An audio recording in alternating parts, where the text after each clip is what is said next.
හාකන් නෝට්ගේ අනාගතයට කාලකරණය කිරීම ඇත්තක්ද?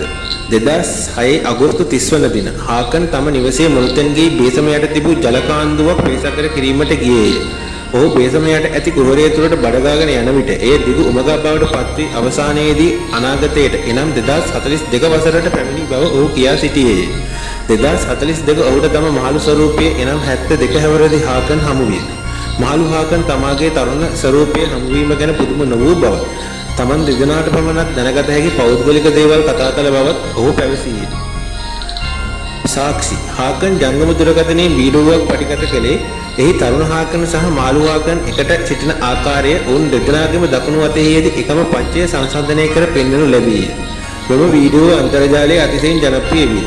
සත්‍ය හෙළිවීම මෙම සමස්ත සිදුවීම ස්වීඩනයේ විශ්‍රාප වැටුප් සමාගමක් වන AMC විසින් සංවිධානය කරන ලද සාර්ථක අලෙවි ප්‍රචාරක ව්‍යාපාරයක් විය.